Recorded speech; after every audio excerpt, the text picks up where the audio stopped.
हाँ जी, खूब धन्यवाद सभी को। तो देखिए, यदि अभी तक की हम समीक्षा करना चाहें कि अभी तक हम क्यों जी रहे थे, तो अभी तक हमारे जीने का डिज़ाइन कैसा है? या तो संवेदनहीन या संवेदनशील। ये ठीक है? अभी तक हम कैसा जी रहे हैं? तो या तो संवेदनहीनता से जी रहे हैं या संवेदनशीलता से जी रहे हैं। तो सही अर्थों में कहा जाए तो स्वयं को शरीर मान के जी रहे हैं। और क्यों जीना है के बिना जीना नहीं है, जिंदा रहना हो सकता है। जिंदा रहने में दो कॉलम है, संवेदनहीनता, संवेदनशीलता। तो यहाँ से हम शुरू करते हैं कि क्यों जीना है। तो जब आपने कॉपी में लिखा, जो लोग पहली बार शिविर कर रहे हैं विशेष रूप से, जब आपने कॉपी में लिखा तो सबका लिखना एक जैसा होगा कि अलग अलग होगा? अलग अलग ही होगा, है ना। हमारी छत एक है, बाकी सब अलग अलग ही है। तो इसका मतलब यह हुआ कि यदि हमारे जीने का लक्ष्य अलग अलग होगा तो क्या जीना साथ साथ होगा? ठीक हो गया। तो इस पे ध्यान दें कि हम एक छत के नीचे साथ साथ रहते हैं या साथ साथ जीते हैं? जीते हैं कि रहते हैं? रहते हैं, जीना चाहते हैं। तो यदि लक्ष्य की क्लैरिटी नहीं है तो एक छत के नीचे साथ साथ रहना हो सकता है, एक बेडरूम में रहना हो सकता है, जीना तो नहीं हो सकता है। ठीक। एक रिश्ता गिला शिकवा शिकायत से मुक्त नहीं है। इससे ये सिद्ध होता है कि हम जी नहीं रहे हैं, जीने की आरजू में हैं, जीना चाहते हैं। तो क्यों जी रहे हैं, इसका उत्तर सबके लिए अलग अलग होगा कि एक होगा? अभी तो लगता है कि अलग अलग ही होगा, है ना। तो मैं कुछ लिख देता हूं बोर्ड पे, आप असहमत होने का प्रयास करें पूरी मेहनत के साथ। तो देखिए, मैं फिर से रिपीट कर दूं,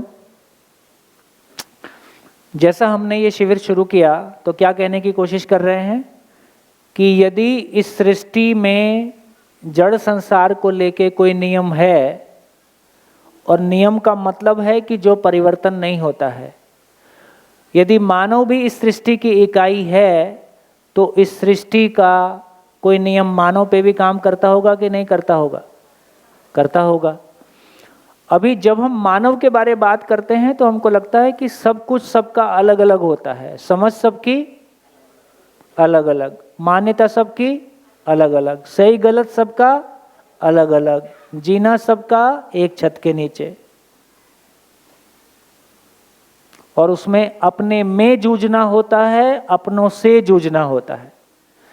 जो ऊर्जा क्रिएशन में लगती, अपने भीतर मानव को क्रिएट करने में लगती, अपने बाहर मानव को क्रिएट करने में लगती, इस धरती को स्वर्ग बनाने में लगती, वही ऊर्जा अपने भीतर नर्क पैदा करने में लगती है, अपनों के साथ नर्क पैदा करने में लगती है। ना चाहते हुए भी हम एक दूसरे को दुख देते हैं, एक दूसरे से दुख पाते हैं। सृष्टि में ऐसा नहीं है, नेचर में ऐसा नहीं है। हम एक एक करके उस नियम को समझने की कोशिश करते हैं जो सभी मानव पे एक जैसा लागू होता है। फिर धीरे धीरे देखेंगे कहाँ पे गैप्स है। तो क्यों जीना है को लेके कहा, सूत्र है, सूत्र का मतलब नियम है कि मानव जाति का समस्त प्रयास केवल और केवल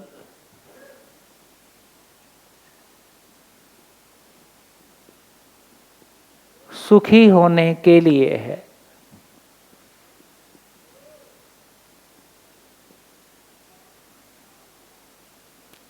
सुख अंडरकोट है। मानव जाति का समस्त प्रयास, सोते हुए जागते हुए, वो जो कुछ भी सोचता है, बोलता है, करता है, वो किसी सुख की तलाश में करता है। सुख क्या है? जो उसके अनुसार सुख है ना। तो किसी को शराब में सुख दिखता है तो वो शराब में घूमता है, किसी को ध्यान में दिखता है तो वो ध्यान में घूमता है, किसी को सेवा में दिखता है तो वो सेवा में दिखता है, किसी को समाज में दिखता है, किसी को राजनीति में दिखता है, किसी को आत्मा परमात्मा में दिखता है। लेकिन फाइनली ये ध्रुव है। ध्रुव का मतलब जो बदलता नहीं है, नियम है कि इस धरती का हर मानव जो कुछ भी करता है वो सुख की तलाश में करता है। आप असहमत होने का प्रयास करें। अभी आप कह रहे थे कि सबका सुख अलग अलग होता है। यहां सुख के लिए एक स्टेटमेंट लिख दिया है कि इस धरती के सभी मानव जो कुछ भी सोचता है, अच्छे से अच्छा मानव और बुरे से बुरा मानव भी जो कुछ भी करता है किसी सुख की तलाश में करता है। उसकी परिभाषा में जो सुख है, बोलिए ऐसा है नहीं है? आप डिसएग्री होने की कोशिश करें, हो सकता है कोई बारीक तार निकले तो समझने की प्रक्रिया और आगे बढ़े, है ना।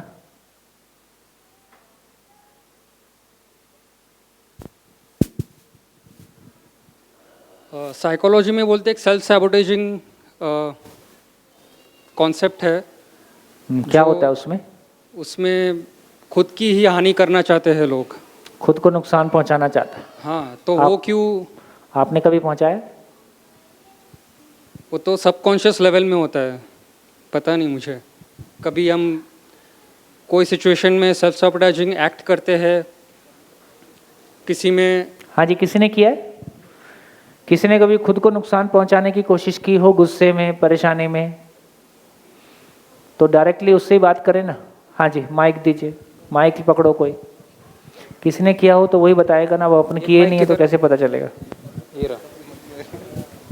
हाँ जी, माइक। हेलो। हाँ, मतलब खुद को हानि हर छोटे बड़े लेवल पे हम लोग पहुंचाते हैं। कभी गुस्से में खाना नहीं खाया तो वो भी खुद को ही नुकसान है। बहुत तो वो बढ़िया। चीज़ होती ही है छोटे बड़े लेवल पे। तो मैं क्यों ऐसा करता हूँ? उसमें गुस्से में खाना नहीं खाया तो उसमें मुझे गुस्सा आ रहा है, उसमें भी एक सुख मिल रहा है कि मतलब मेरी बात मान जाएगी, या कोई बात अगर रखी है उस चीज़ के लिए भी एक मतलब सपोज ईगो अगर हम सेटिस्फाई करने की ट्राई करें तो ईगो को सेटिस्फाई करने का भी सुख मिल रहा है। तो वो भी मतलब वहाँ नहीं कह सकते कि ये चीज़ है। मैं खुद को दुखी जैसे समझ मानव जाति का प्रयास सुखी होने के लिए, तो वहाँ पे गलत चीज़ में सुख ढूंढ रहे हैं। तो शायद ऐसा मुझे लगता है। हाँ जी, कुछ कहना चाह रहे हैं?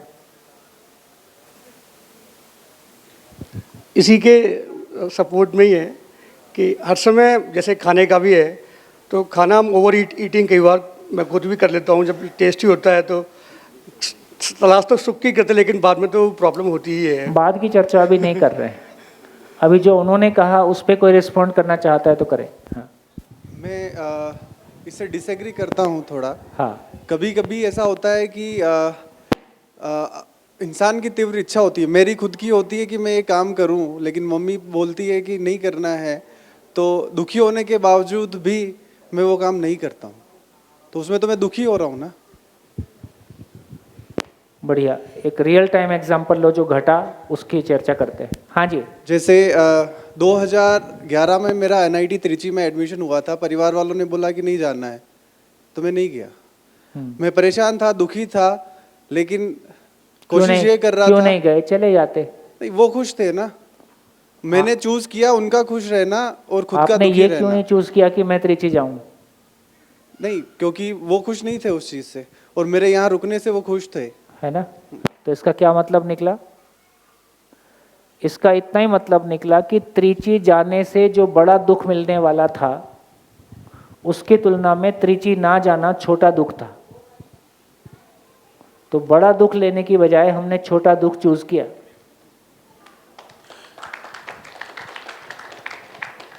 तो इसका मतलब है कि दुख को कम करने का प्रयास भी सुखी होने के अर्थ में एक प्रयास है। हो सकता है कि मैं खुश हो जाता या परिवार वाले खुश चले हो जाते। जाते। किसने मना किया था? अंततः सुखी है सर वो। तुम नहीं गए, वो तुम्हारा ही निर्णय था। इसका मतलब है उस क्षण में जो तुमको लगा वो तुमने किया। दुखी था, मैं खुश नहीं था। हाँ, दुखी था का मतलब ये हो गया कि मानव जो कुछ भी करता है, मानव जो कुछ भी करता है वो सुख को मैक्सिमाइज करने के लिए करता है और दुख को मिनिमाइज करने के लिए करता है। तो आपने, हमारे पास दो ही ऑप्शन है, ज्यादा दुख कम दुख, क्या करेंगे? हमारे पास दो ही ऑप्शन है, कम सुख ज्यादा सुख, क्या करेंगे? ज्यादा सुख, बस इतना। अभी भैया ने साइकोलॉजी की टर्म बोली, सेल्फ सेपोटाज। हाँ। उसमें सुसाइडल वो आते हैं और एक सेल्फ डिस्ट्रक्शन की प्रवृत्ति आती है।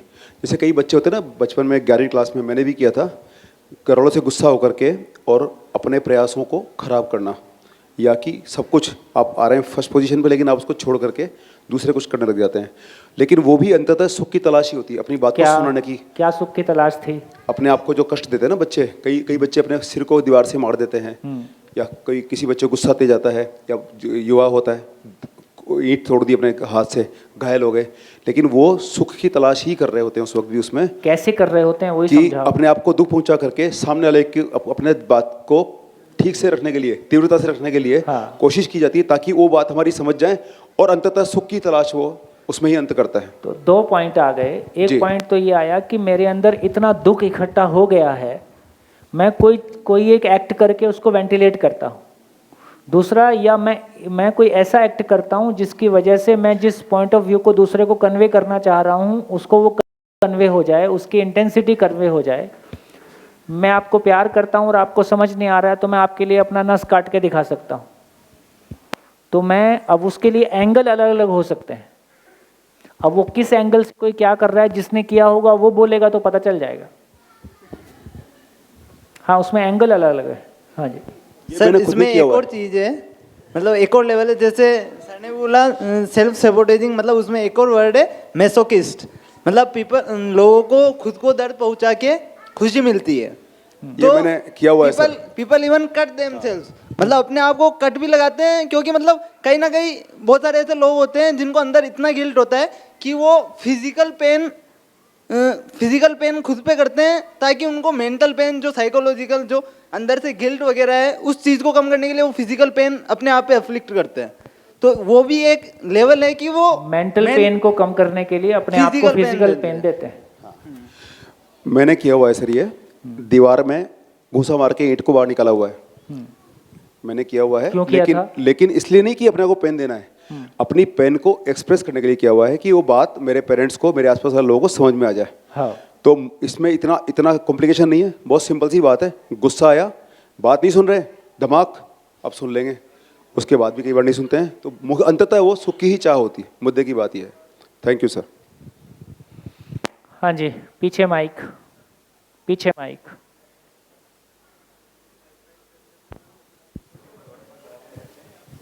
सर प्रमोद जैन। हाँ जी, जो बोले माइक से बोले। नमस्कार, प्रमोद जैन जयपुर से। हाँ जी सर, मैं बेसिकली जैन हूँ, और जैन मुनि में क्या करते हैं, जब दीक्षा लेते हैं तो अपने ही बाल को लोच करते हैं। हाँ, तो ये क्या हुआ फिर? ये तो सुख की तलाश में तो नहीं कर रहे हैं, वो तो अपने आप को पीड़ा ही बताइए दे क्या रहे हैं। क्यों करते हैं? मेरे को समझ में नहीं आया। नहीं इसके नहीं, लिए- वो आप कॉन्सेप्ट को आप समझते होंगे क्योंकि आप जैन हैं, तो क्यों करते हैं? इसीलिए गुरुजी के पास नहीं जाता हूँ, क्योंकि मेरे को उनके हाँ, गुरुजी के पास नहीं जाता हूँ कि मेरा कुछ करवा दें। मतलब हाँ जी, मैं बहुत नहीं समझता हूँ। अरे परंपरा होगी तो उसके पीछे कोई लॉजिक होगा ना, कुछ तो कोई तो चीज़ होगी। तो बेसिकली हाँ, आप कुछ बोल रहे हैं? वो दिगंबर अवस्था में जब होते हैं तो उनको मौसम के अलग अलग तरह की चीज़ों को सहन करना पड़ता है, तो ज़्यादा बड़ी चीज़ को सहन करने के लिए अपने शरीर पर प्रयोग करके वो एक तरह की प्रैक्टिस करते हैं इस तरह का, ताकि अपनी इच्छाओं को दबा सकें। वो एक बात होती है, और किसी तरह का रूप का आकर्षण ना बचे। वो ये समझते कि शरीर अलग है और मेरी आत्मा के गुण अलग है, तो शरीर के प्रति उनका कुछ मोह भाव नहीं रहे किसी भी प्रकार का, उसको शो करने के लिए वो अपना केस रोचन करते हैं और नियमित रूप से करते हैं। हाँ, इतना सामान्य बना दें कि शरीर से कोई मोह ना बचे, सुंदर दिखने वाला भाग ही खत्म हो जाए। वो भी उनकी एक सुख की कामना के अंदर ही, सुख की कामना के अर्थ में। सर हाँ मेरा था, जैसे कोई किसी दुख में आके सुसाइड कर लेता है, आत्महत्या कर लेता है, हाँ। तो उसका जीवन तो समाप्त हो गया। हाँ। तो अगर सुख भी मिल रहा है तो ना उसका हुआ, और दुख भी कम हो रहा है तो ना उसका हुआ। नहीं, क्वेश्चन अभी ये है कि कोई सुसाइड क्यों करता है, क्वेश्चन इतना ही है। तो क्यों करता है, किसने किया है, जिसने किया वो बोलो। अरे सुसाइड करने के बाद बच भी तो जाते हैं। हाँ, सुसाइड जिसने किया हो और बच गया हो वही तो हॉल में होगा। किसी कोई है जिसने सुसाइड का अटेम्प्ट किया हो और बच गया हो? हाँ देखो, हमारे बीच में दुस्साहसी लोग हैं। हाँ। अरे सर, अटेम्प्ट नहीं किया है, बट बेसिकली थोड़ा मैं उनकी मानसिकता बताना चाहूँगा उनके बारे में। उनको लगता है कि उनका जो शारीरिक दर्द है या जिस भी परिस्थितियों से वो गुजर रहे हैं, तो उनके दिमाग में रहता है कि इससे कुछ और सोल्यूशन है, इससे कुछ ऊंचा है जिससे मैं सुसाइड करके, एक ऊंची खुशी है जिससे मैं सुसाइड करके पालूंगा, तो सुसाइड इसलिए करते हैं। तो बेसिकली दुख से मुक्त होने का एक प्रयास है, कह सकते हैं। वो खुशी से वो दुख झेल नहीं पा रहे हैं, इसलिए वो उसको हटाने के लिए सुसाइड कर रहे हैं। हाँ, निराशा का चरम है।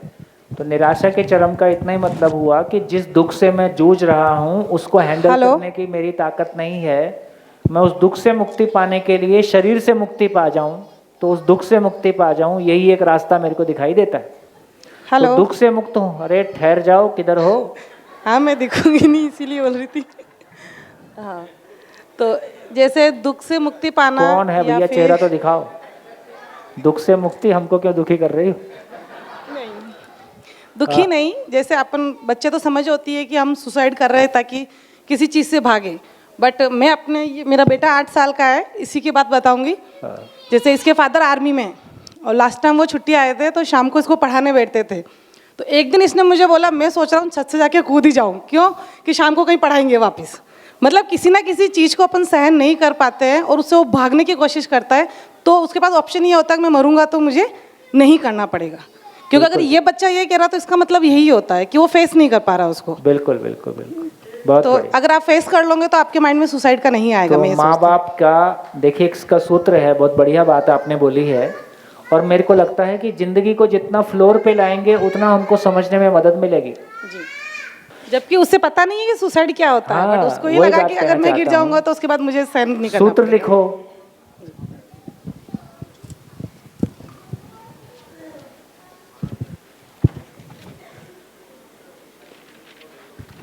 हर मानव गलती करने का अधिकार लेकर पैदा होता है। हर मानव गलती करने का अधिकार लेकर पैदा होता है, सही करने का अवसर और साधन लेकर पैदा होता है। हर मानव गलती करने का अधिकार लेकर पैदा होता है, सही करने का अवसर और साधन लेकर पैदा होता है। क्या मतलब?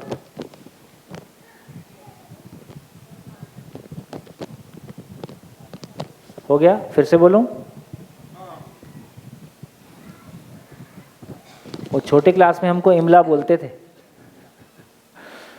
हाँ जी, हर मानव गलती करने का अधिकार लेकर पैदा होता है, सही करने का अवसर और साधन लेकर पैदा होता है। तो क्या हुआ, जैसा बहन ने कहा अभी कि पिताजी पढ़ाएंगे, उसका इतना जो भी उनका तरीका होगा और जो भी बच्चे की मनस्थिति होगी, उसमें वो कहता है कि आज शाम को मेरे को पढ़ाएंगे, इससे अच्छा है कि मैं छत से कूद जाऊं। तो क्या स्थिति हुई कि मानव गलती करने का अधिकार लेकर पैदा होता है। अच्छाई के नाम पे हमने अपने बच्चों के साथ उसके अच्छाई के लिए ये सोच के कि इससे इसका अच्छा होगा, लेकिन अच्छाई की समझ नहीं है, तो हमने इतने प्रेशर क्रिएट किए हैं जो गलती की सीमा में चले गए। इसका मतलब हुआ कि जब तक हम सही को नहीं समझते हैं तो अपनी मान्यताओं के अनुसार अच्छा करने के नाम पे हम कितना प्रेशर क्रिएट कर सकते हैं, उसको हम सब ने पति पत्नी के बीच में देखा है, सास बहू के बीच में देखा है, माँ बाप और बच्चों के बीच में देखा है ना। बढ़िया हो गया, हेलो, है ना। तो क्या समझ में आया? जब तक मानव भ्रमित है वो अधिकार पूर्वक गलती करता है। अधिकार पूर्वक गलती करता है का मतलब इससे दूसरे का भला होगा ये सोचकर पूरी ताकत के साथ अपनों के साथ करता है ना। चाहे वो पति पत्नी के साथ करे, कि बॉस अपने सबॉर्डिनेट के साथ करे, कि माँ बाप बच्चों के साथ करें, कि बच्चे माँ बाप के साथ करें। तो इसका इतना ही मतलब हुआ कि जब तक मानव भ्रमित है, उसको सही का समझ नहीं है, वो अधिकार पूर्वक गलती करता ही है। लेकिन हर मानव के पास समझने की असीम क्षमता है और उसके लिए शरीर रूप में साधन है। तो हर मानव गलती करने का अधिकार लेकर, सही करने का अवसर और साधन लेकर पैदा होता है। तब तक ये हमारे बीच में चलता रहेगा। हाँ जी, बोलिए। हेलो, मैं लखन सिंह भीलवाड़ा से। सर जी, मेरा सवाल ये है कि मैं ये पूछना चाहता हूँ कि गलती करने का अधिकार लेके हम पैदा होते हैं, लेकिन जब मुझे पता पड़ जाता है कि ये गलत है, फिर भी मैं मतलब वो चीज़, जैसे कि मैं मेरे लिए कहता हूँ, मुझे पता है कि स्मोकिंग करना गलत है, लेकिन फिर भी मैं मतलब स्मोकिंग की लत को नहीं छोड़ पाता हूँ। हाँ। और मन में ऐसे विचार आते हैं कि मैं कम कर लूँ, या एक विचार ये भी आता है कि क्यों छोड़ें वो अपन हम। इसका मतलब ये हुआ कि कोई चीज गलत है ये सूचना है कि ये समझ है। ये सर जी, मुझे ये लगता है कि मुझे ये समझ में आ गया, लेकिन मैं सूचना सूत्र है, लिख लीजिए। सुना हुआ सुनाने के काम आता है, समझा हुआ जीने के काम आता है। सुना हुआ सुनाने के काम आता है, समझा हुआ जीने के काम आता है। इससे जुड़ा हुआ दूसरा सूत्र है, समझ है तो गलती नहीं, गलती है तो समझ नहीं।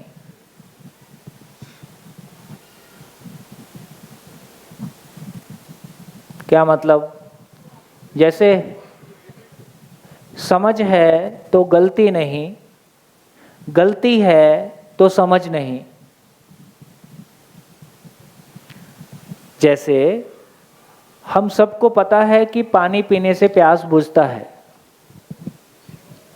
कितनी बार हमको ऐसी कल्पना में आया कि प्यास लगी है तो मिट्टी का तेल पी लूं, घी पी लूं, दूध पी लूं, ऐसा कभी कल्पना में आया?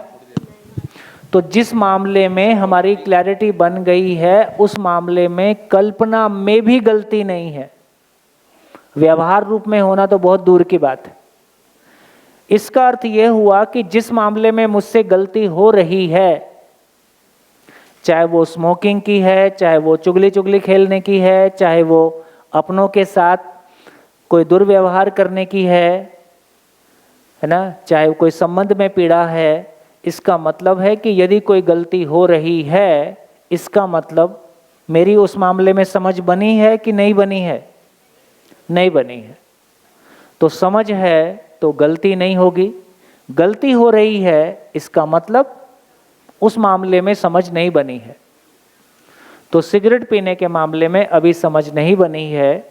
जिस दिन ये समझ में आ जाएगा कि हाँ, या तो सारा सिगरेट पीना अपने खालीपन को भरने की कोई जगह है, ठीक है, तो जिस दिन हमारे को उससे बड़ा कोई सुख हाथ लग जाता है, उस दिन हमारा ध्यान अपने आप ही, जैसे शिविर के दौरान ही जो भी लोग सिगरेट, तम्बाकू, गुटखा टाइप चीज़ें करते हैं, आप पाएंगे कि उस तरफ आपका ध्यान पहले की तुलना में कम जा रहा है।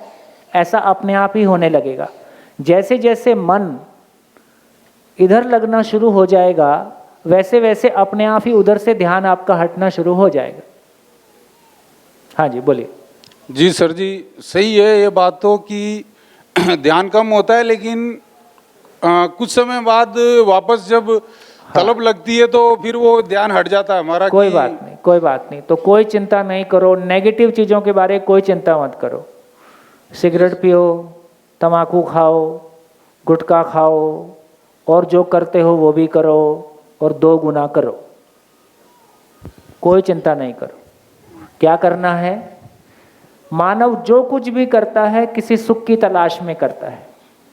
जी जी सर। और वो जो सुख की तलाश में करता है, मैं झोपड़ी में रहता हूँ, झोपड़ी में बरसात में चूती है, आंधी में हवा भी लगती है, ठंडी में ठंडी भी लगती है, गर्मी में गर्मी भी लगती है, कोई कहता है झोपड़ी तोड़ दो। अब जब तक कोई उससे बेहतर कमरा नहीं मिले मैं झोपड़ी कैसे छोड़ दूँ? जी सर, मैंने भी इस बारे में नशा मुक्ति केंद्र में रह के आया मैं 9 महीने। वहाँ पे मैंने काफ़ी कुछ सीखा, लेकिन उसके बाद भी मतलब मुझे लगता है कि मैं समझता हूँ लेकिन फिर भी नहीं छोड़ पा रहा हूँ। तो कहीं ना कहीं 9 महीने इधर अध्ययन कर लो, छूट जाएगा। जी जी सर, प्रयास कर रहा हूँ मैं कि इसमें सफल हूँ। इसमें क्या 6 इधर तो 6 ही महीने है, 9 महीने है नहीं वैसे। तो इसका अर्थ ये हुआ, देखो मूल बात पकड़ने की है। मैं जो कुछ करता हूँ सुख की तलाश में करता हूँ, उससे बड़ा सुख हाथ लग जाएगा तो कौन जाएगा उधर, जिसके प्रति हमको खुद को ही अपराध बोध है। और कितना सुख मिल जाता है एक सिगरेट से, थोड़ी बहुत देर अच्छा लगता है। तो हमारी ज़िंदगी में कोई खालीपन है, उस खालीपन को भरने की जगह हमने सिगरेट रख रखी है। जी सर, ये बात तो सही है कि लेकिन बड़ा सुख क्या है ये हमें मुझे अभी 6 दिन बाकी जी। इसका शोम भैया, इसका एक मैं रिसेंटली अभी एग्ज़ाम वो एक मेरे पास एग्जाम्पल है। मेरा एक दोस्त है जो अभी कैंसर हॉस्पिटल ग्वालियर में है। वो सिगरेट और इसको जब हम लोगों का डिस्कशन होता था तो ये हम उसको सूचना आप ये जो कह रहे हैं, और वो सूचना जो उसमें लिखी रहती थी उसको भी वो बहुत केयरफुली पढ़ता था और हमेशा बोलता था कि मेरे पास ऐसे कोई एग्जाम्पल नहीं है। मेरे गांव में, मेरे शहर में बहुत सारे लोग ऐसे गुटखा खाते हैं जिनसे मैं डेली बेसिस पे मिलता हूँ, लेकिन किसी को तो ऐसा नहीं हुआ। लेकिन जब वो कैंसर हॉस्पिटल में एडमिट हुआ तो उसको ये पता चला कि 95% केसेस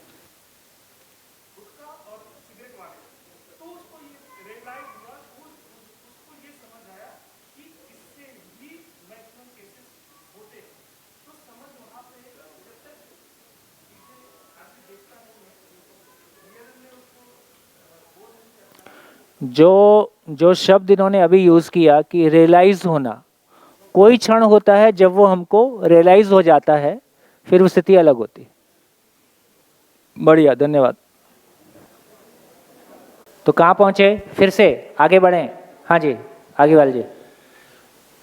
सर मैं 55 साल का हूँ। मैंने पहली बार इतना व्यवहारिक जवाब सुना जब भी कोई मिलने वाला मित्र या कोई भी शराब पीता है या सिगरेट पीता है या कुछ और गलत शौक रखता है, पूरी दुनिया के पास एक ही समाधान, उसको समझाते हैं अरे भैया शराब से ये हो जाएगा, गुटखे से कैंसर हो जाएगा। पहली बार इतना प्रैक्टिकल और लॉजिकल जवाब कि भाई 2 गुना पियो तुम सिगरेट, 6 दिन ये सुनो, बड़ा सुख मिल जाएगा, छोटा सुख अपने आप छूट जाएगा।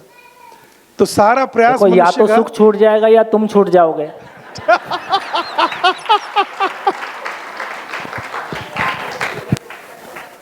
एक तो छूटेगा। हाँ जी, हाँ जी, आगे बढ़े। चलिए, तो ब्रेक के पहले हम चर्चा कर रहे थे, लाइट जाने के पहले, इसमें कुछ और कहना हो तो बोलिए। आप और असहमत होंगे तो बोलिए। हाँ, उनको छोड़ दो आप।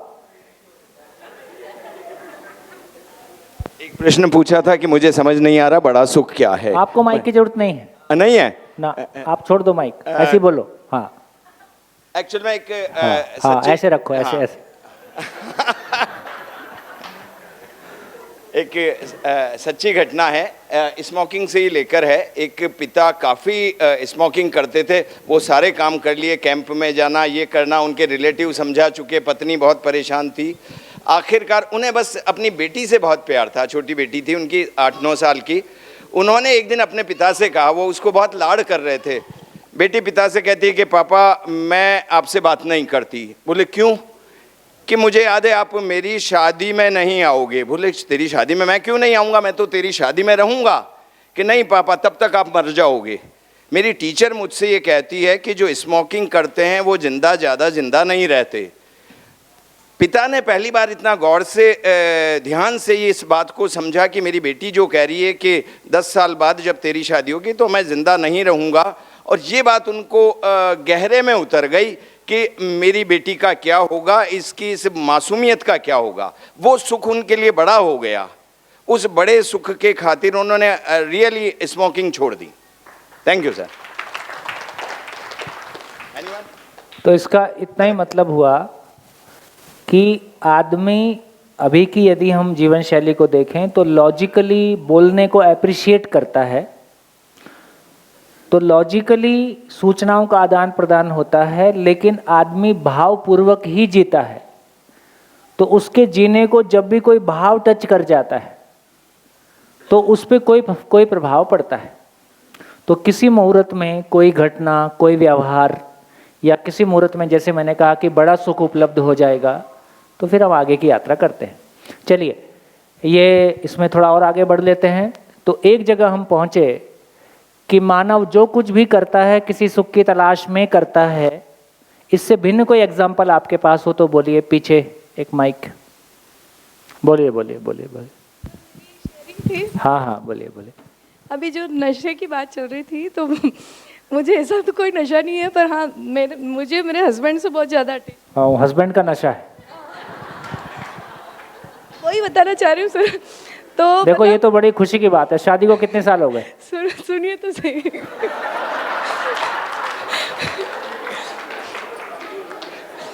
तो मतलब नॉर्मली सभी के साथ होता है वैसे ऐसा कि बार बार इनसे जो शिकायत रहती थी, मतलब ये भी एक वो हो जाता है कि इनके बिना मैं नहीं रह सकती, नहीं तुम मुझसे बात करो, थोड़ी देर बात करो, तो ऐसे चलता रहता था। और जिम्मेदारियां बहुत होती है, तो ये इनकी जिम्मेदारियों में लगे रहते। तो अब जब से मैंने ये जीवन विद्या शिविर में आई हूँ, थोड़ा अपने पे मतलब कि मेरी उपयोगिता क्या है वो उस तरफ ध्यान देने लगी हूँ। तो जो आपने बोला ना कि 9 महीने अध्ययन करो तो छूट जाएगा अपने आप, तो मैं ये नहीं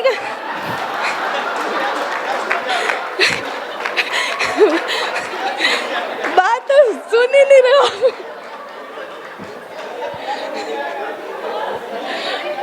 अरे मोह छूट जाएगा, आप पति छुड़वाने के चक्कर में हो।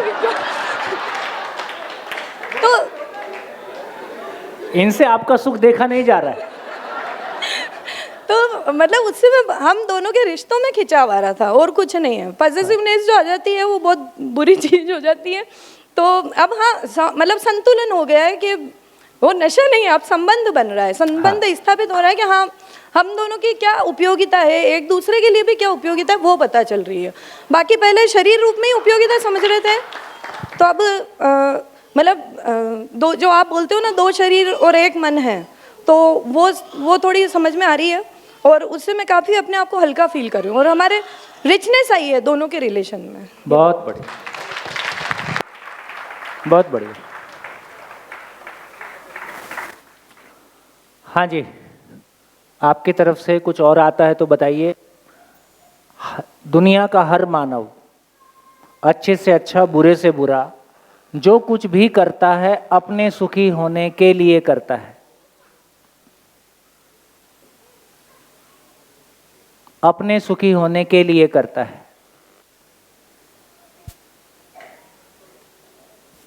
मैं कहना चाहूँगी, मैं सामने आ जाऊँगी।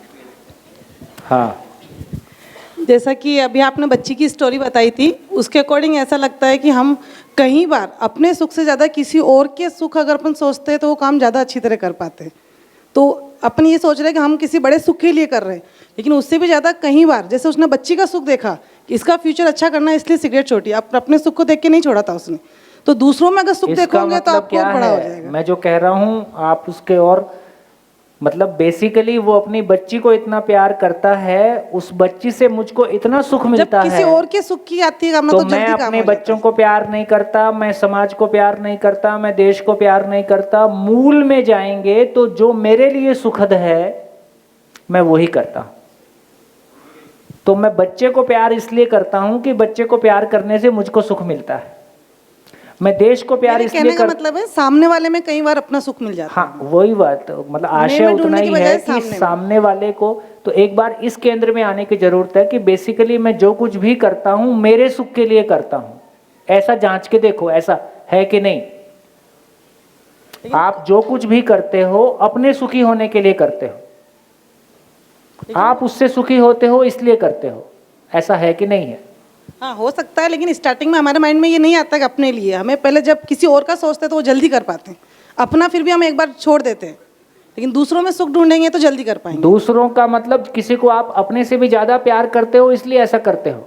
नहीं, ऐसा नहीं होता है। काफ़ी टाइम अपने फैमिली मेंबर के अलावा भी, जैसे आपने एक बात बोली थी कि कहीं पेपर में कोई न्यूज़ आती है कोई मर जाता है, हम चाय बिस्किट आराम से खाते हैं ना, तो मेरे टाइम ही अलग है। अगर मेरे पेपर में मैंने कहीं न्यूज़ पढ़ी है कि किसी 3 साल की बच्ची का पिता मरा है तो मैं अपना बिस्किट छोड़ के रोती हूँ, है ना। तो इसका मतलब क्या हुआ? हर जगह ये चीज़ नहीं होती है कि हम सबका करते हैं, वो अपनी फीलिंग पे डिपेंड है, इंसान पे डिपेंड है। उसका हर घटना का नियम समझना होगा।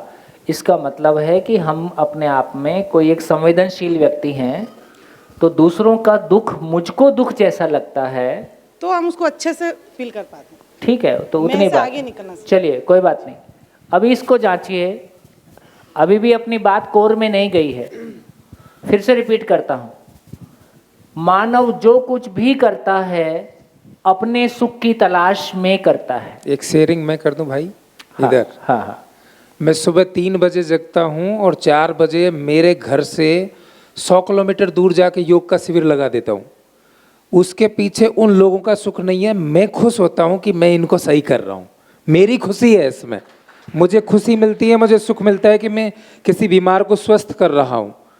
ये क्लियर कट समझ में आता है। ऐसा नहीं है कि वो खुश होते हैं तो मैं कर रहा हूं, ऐसा नहीं है। मुझे आनंद मिलता है, मुझे सुख मिलता है तो मैं 3 बजे जगता हूं और मोटरसाइकिल उठाता हूं और ठंड में भागता हूं। और अब समझ में आ रहा है कि ये सब क्या है। जबकि पैसा नहीं लेते हो? पैसा नहीं लेता हूं, हाँ, है ना, निःशुल्क। तो यदि इसका मतलब ये हुआ कि यदि इनको ऐसा करने में सुख नहीं मिलेगा तो क्या ये करेंगे? और यदि इनको ये क्लैरिटी नहीं होगी कि मैं जो कुछ करता हूँ मेरे सुख की तलाश में करता हूँ, मैं योग करा के सुखी होता हूँ इसलिए मैं करता हूँ, यदि ये क्लैरिटी नहीं होगी तो ऐसा करके आप में अपने में अहंकार पाल लोगे, आप अपने में अहंकार पाल लोगे, अपने आप को बहुत बड़ा आदमी मानने लगोगे, अनावश्यक दूसरों के सर पे लदने लगोगे। इस बीमारी से आप भी परेशान रहोगे, दूसरे भी परेशान रहेंगे। हाँ बोलो बोलो बोलो। जीवन विद्या शिविर से पहले रहे ही थे कि यार क्यों नहीं कर रहे हैं ये सब लोग। हाँ। मैं तो इतने दूर से आ रहा हूँ, ये कर ही नहीं रहे। हाँ, तो इसका मतलब है कि यदि ये क्लैरिटी हमारी बन जाती है कि मैं अपने बच्चों के लिए क्यों करता हूँ, क्योंकि बच्चों के लिए कुछ करने से मुझको अच्छा लगता है इसलिए करता हूँ। मैं अपनी पत्नी अपने परिवार के लिए क्यों करता हूँ, क्योंकि उनके लिए कुछ करने से मुझको अच्छा लगता है इसलिए करता हूँ। दिल्ली में एक घटना घटी, एक पति ने अपने पत्नी को कहा कि मैं तुमको सरप्राइज़ देना चाहता हूँ, है ना, चलो बाहर चलते हैं। और दिल्ली में कोई मेरे ख्याल से बुद्धा गार्डन की घटना है, एक बहुत बड़ा जंगल है, वहाँ ले गया, उसको बोला आँख बंद करो मैं तुमको सरप्राइज़ दूंगा। आँख बंद करवा के क्लच वायर होती है ना, गाड़ी में क्लच डालते हैं, क्लच वायर से उसका गला बांधा और खींच दिया।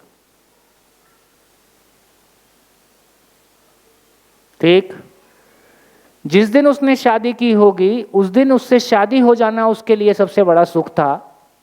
जिस दिन अपने हाथों से ठंडे दिमाग से सरप्राइज देने के नाम पे उसका गला काट दिया, उस दिन उसके लिए उससे मुक्त होना सुखदायी था, परिस्थितियां जो भी हों।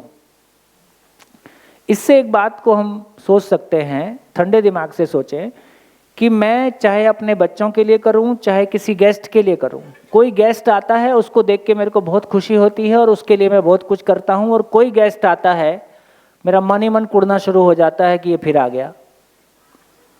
ठीक, इसका मतलब क्या है कि उसके आने से मेरे को सुख नहीं मिला है।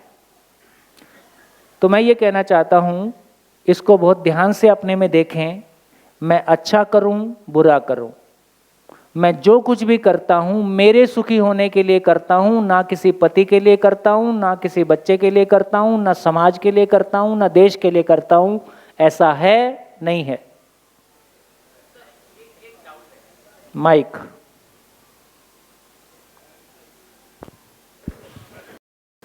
सर कई बार ऐसा होता है कि थोड़ा माइक दूर कर लीजिए। हाँ, कई बार ऐसा होता है कि सुख वाला भी चीज होता है और कई बार कर्तव्य वाला भी चीज होता है कि इट इज माय ड्यूटी। हाँ, नहीं करो तो क्या होगा? हाँ, नहीं करो तो कुछ भी नहीं होगा। करो तो कोई दुख गले पड़ने वाला है। दुख गले पड़ने वाला है कि आपको खुद ही को अच्छा नहीं लगेगा। आपने माना हुआ है कि ये मेरा कर्तव्य है, हाँ ये बात सही है। तो वो भी मेरे सुख का आधार है। हाँ, ये बात सही है, बिल्कुल बात सही। तो मैं सही कहता हूँ, कभी कभी समझ लो। समझ कभी कभी आती।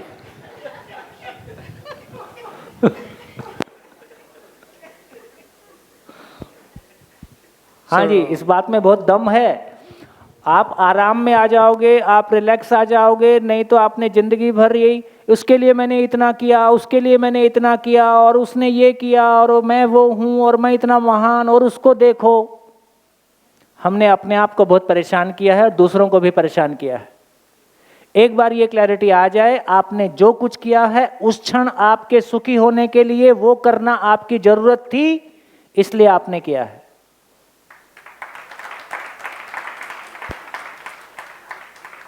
तो किसी पे एहसान नहीं है, किसी पे एहसान नहीं है। हम लोग भी ये काम करते हैं, इसके लिए कोई पैसा नहीं लेते हैं, अपना तन मन धन लगाते हैं, अपने घर परिवार को छोड़ के ही, छोड़ के का मतलब उतना समय घर में रहते तो कुछ और करते, कभी कभी पत्नी भी परेशान हो सकती है, उसके बावजूद भी करते हैं, क्योंकि ऐसा करना हमारे लिए सुखदायी है, इसलिए करते हैं। कितने आराम का काम। तो विशेष बनना खत्म हो जाएगा। ये जो महानता का चोला ओढ़ना था, ये जो बिना मतलब की महानता का चोला ओढ़ रहे थे, इससे मुक्ति मिल जाएगी। हम आराम से अपना काम कर सकते हैं। बताइए, इसके विरोध में आपको कुछ कहना है तो बोलिए। आप असहमत होने के लिए पूरा दम लगाइए। हाँ बेटा। मुझे ये पूछना है, अगर मतलब मैं सिर्फ अपने सुख के लिए करती हूँ तो सामने वाला भी हमेशा अपने सुख के लिए करता है, मुझ पे एहसान नहीं करता, तो फिर मातृ ऋण, पितृ ऋण, पूर्वजों का जो ऋण है, देश का ऋण है, वो सब क्या है? अच्छी है लड़की, बारीक तार को पकड़ती है। गुड। तो इसका मतलब ये हो सकता है कि किसी का सुख किसी की जिंदगी बर्बाद कर सकता है। तमाम रेप की घटनाएं, तमाम ये सारी घटनाएं, किसी का सुख इस लेवल का हो सकता है कि किसी की जिंदगी बर्बाद कर सकता है। किसी का सुख इस लेवल का हो सकता है कि हजारों लोगों को जिंदगी दे सकता है। भ्रमित मानव का सुख ऐसा हो सकता है वो लाखों लोगों की जिंदगी बर्बाद कर दे, जैसे आतंकवादी। बिल्कुल। और किसी का सुख ऐसा हो सकता है जो हजारों लोगों को जिंदगी दे दे। आपका तो हम किस सुख को अप्रिशिएट कर पाएंगे? जो कि सबके मानव के लिए सुखदायक, मानव के लिए। इसका मतलब है कि परंपरा ने जिस बात को ऋण के रूप में कहने की कोशिश की, उसी बात को अब हम समझ के वैसा ही रिस्पॉन्ड कर सकते हैं, विद लॉजिक। With logic. और अपने में सरल रह सकते हैं। वो जो अपने में बहुत बड़ा अहंकार का चोला है कि मैंने इतने लोगों के लिए उपकार किया, वो जो लोग भी सम्मान देने ही लगते हैं, तो लोग भी सम्मान देने ही लगते हैं, तो अपन भी मान ही लेते हैं कि हम बहुत बहुत बड़े आदमी हो गए हैं। तो अपने भी भ्रम में, शुरू शुरू में कोई हमारे पैर छूता है तो हम समझ जाते हैं अभी नया है, कुछ दिन में नॉर्मल हो जाएगा।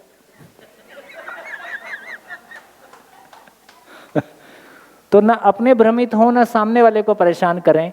इससे अपना जागृति, अपना इवोल्यूशन की गति बनी रहती है। हम आडंबर ओढ़ेंगे तो अपनी गति नहीं बनेगी, अपना नुकसान है। हाँ जी, फिर से बोलता हूं, आपने आज तक जो भी किसी को उधारी दिया, तो किसी की सहायता की, तो उस क्षण आपने जो किया वो आपने उस क्षण, वो क्षण आपके लिए सुखदायी लगा, इसलिए आपने किया। ठीक। दूसरा, उसको एहसान माने, वो उसकी चेतना का स्तर है, ना माने तो भी उसकी चेतना है, मैं उसमें कुछ ज़्यादा नहीं कर सकता हूं। लेकिन यदि मेरी क्लैरिटी है कि मैंने जो कुछ किया मेरे सुखी होने के अर्थ में किया, मुझको ठीक लगा इसलिए किया, मुझको अच्छा लगा इसलिए किया, तो मैं आराम में रहता हूं। हाँ जी। इन बहन का एक बोलना था कि उनके प्रति कृतज्ञता समझना, वो भी मेरे सुख में है। हाँ, जो माता पिताओं ने जो या जिन लोगों ने भी मेरे लिए अच्छा किया, जब मैं उनके प्रति कृतज्ञता महसूस करता हूं तो मुझे अच्छा लगता है। अगर अकृतज्ञ रहता हूं तो मुझे बुरा लगता है। नहीं तो कृतज्ञता समझना मेरी खुद सुख के लिए है।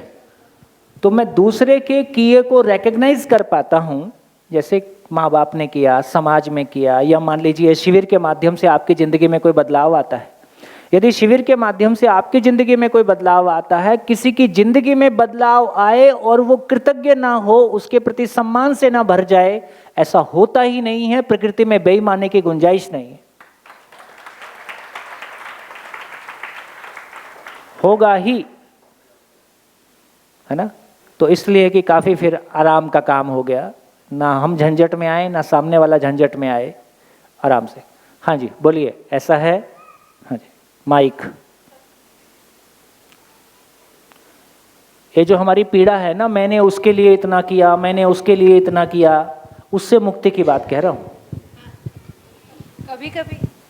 कभी कभी कोई बहुत सारे लोग पूरी जिंदगी निस्वार्थ भाव से काम करते हैं। हाँ। तो फिर उनको कौन से सुख की तलाश होती है? निस्वार्थ भाव से काम करने की में जो मनस्थिति रहती है, उससे जो हमारी इवोल्यूशन की जर्नी होती है, उससे मैं जो सच्चाई के निकट पहुंचता हूं, उससे जो चित्त शुद्धि होती है, जो ज्ञान तक पहुंचने के लिए अनुकूलता बनती है, उस सुख की तलाश में मैं करता हूं। ओ बड़ा पेमेंट है। संसार छोटे मोटे पेमेंट में निबट जाता है, ये लोग लंबी दौड़ वाले होते हैं। अपना चित्त शुद्ध हो जाए और मैं ज्ञान को अनुभूत हो जाऊं, मैं अपने होने के स्वरूप को पा जाऊं, मैं उस स्टेट ऑफ स्टेबल स्टेट, है ना, स्टेबल स्टेट ऑफ माइंड को पा जाऊं, किसी बड़ी लक्ष्य को पाने के लिए मैं वो कुछ करता हूं। हेलो। हाँ हेलो सर, मैं वैशाली अहमदाबाद से। सर, जब बात हो रही है सुख की, हर कोई सुख चाहता है, और जब आपने बताया कि समझ आती है, तो थोड़ा मैं यहाँ कॉन्फ्लिक्ट हो रहा है कि हर किसी की गति अलग अलग है। हाँ। है ना। तो मेरी समझ और मेरी गति अलग है, और जिनके साथ मेरा परिवार है या समाज जिनके साथ मैं रह रही हूँ, उनकी समझ और उनकी गति अलग है। ठीक बात है। तो बहुत सारी जगह पे ऐसी सिचुएशंस आ जाती है कि फिर वो अंदर ही वो एक कॉन्फ्लिक्ट जैसा हो जाता है। कुछ सिचुएशन में मैं चुप हो जाती हूँ, तो ऐसा लगता है कि मैं इस सुख को चाहती हूँ, तो मुझे यहाँ शांत होना चाहिए। पर कभी कभी ये चीज़ हो जाती कि नहीं, इनकी गति और समझ, तो वो थोड़ा क्लियर नहीं हो पा रहा है। देखो, जो बात आप कह रही हो बिल्कुल ठीक है। तो एक स्थिति ये है कि पूरा परिवार एक साथ बैठ के शिविर कर ले, क्योंकि पत्नी शिविर करने आती है, लौट के पति को समझा नहीं पाएगी। पति आता है तो बिल्कुल ही नहीं समझा पाए। भाई मैं थोड़ा बहुत तो पतियों की तरफ से बोलूंगा।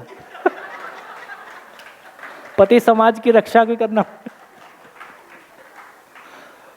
तो इसका मतलब ये हुआ, अब बच्चे शिविर करने आते हैं, वो लौट के माँ बाप को समझा नहीं पाएंगे। सामने वाला जिंदा रहने के धरातल पर बोलता है आचरण हमसे सीखो। अब क्या करें इसका? तो फिर बीच का ही रास्ता निकालना पड़ता है कि चल भाई पतली गली से निकल जाएं, ना तुम हमको डिस्टर्ब करो ना हम तुमको डिस्टर्ब करें। तो एक तरीका ये है कि जब पूरा परिवार जीने के स्वरूप को एक साथ पहचानता है, तो आपस में बात करने का और आपस में जीने का फ्रीक्वेंसी मैच होना बहुत आसान हो जाता है, काफी फर्क पड़ जाता है। शिविर क्या चीज है? शिविर एक आईना है। अभी परिवार में क्या होता है, मैं आपकी गलती बताता हूं, आप मेरी गलती बताते हो, मुझको ठीक, आपके बोलने से मेरे को ठीक नहीं होना, मेरे बोलने से आपको ठीक नहीं होना, और संबंध में कड़वाहट आती रहती है। शिविर कैसी चीज है? शिविर में मैं आपकी गलती नहीं बताता हूं, मैं केवल आईना दिखाता हूं। इतना बड़ा आईना कितने फुट का है? 6×4 है, 6 तिये 18×4, 18×4 का आईना। तो 18×4 के आईने में आपको अपनी पूरी पिक्चर दिखाई देती है। मैं मेरी जिंदगी का अधूरापन स्वयं देख लेता हूं, और ये अद्भुत घटना है, कोई भी व्यक्ति को अपूर्णता स्वीकार नहीं है। जब भी कोई व्यक्ति अपनी अपूर्णता को पहचान लेता है, उससे मुक्त होने का प्रयास तत्काल शुरू हो जाता है। ठीक? तो शिविर के दौरान यदि पूरा परिवार साथ में बैठता है तो पूरे परिवार में हर व्यक्ति अपने अधूरेपन को पहचान लेता है, अपने अधूरेपन को स्वीकार लेता है, उस पर काम करना शुरू कर लेता है। सामने वाला थोड़े चाहता है कि तुम रातों रात दिव्य मानव हो जाओ, वो तो इतना ही कहना चाहता है कि यार कोई अधूरापन है तो तुम भी स्वीकार लो, और अधूरापन है तो मैं भी स्वीकार लूं, है ना। तो सामने वाला कोई आपसे दिव्यता की अपेक्षा नहीं करेगा, इतनी अपेक्षा जरूर है कि हमारा आपस में संवाद हो सके। संवादहीनता की स्थिति आ जाए, ये मुश्किल स्थिति है। अच्छा, जिंदा रहने के मामलों में आप देखोगे कि उम्र बढ़ने के साथ साथ पति पत्नी में संवाद बढ़ता हुआ दिखाई देता है कि घटता हुआ दिखाई देता है। उम्र बढ़ने के साथ साथ संवादहीनता की स्थिति में पहुंच जाते हैं 50-60 के बाद, क्योंकि हस्बैंड को पहले से ही पता है कि मैं ये बोलूंगा तो ये बोलेगी।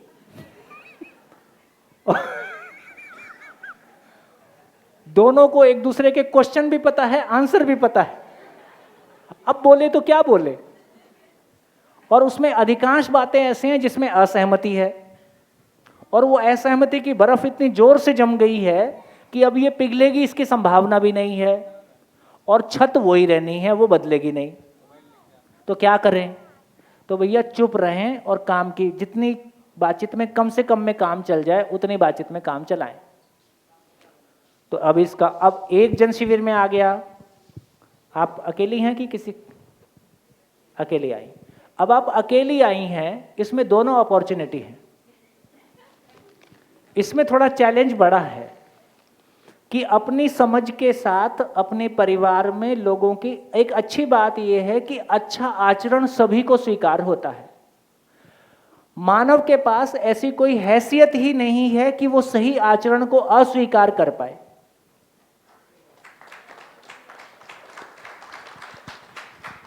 तो यदि किसी व्यक्ति का चरित्र अच्छा है, जो कि घर में दिखाई देता है, तो सामने वाला उसको अप्रिशिएट कर पाएगा कि नहीं? उसमें सेवा का भाव है, उसमें कोई कटुता नहीं है, उसको स्वीकार करेगा कि नहीं?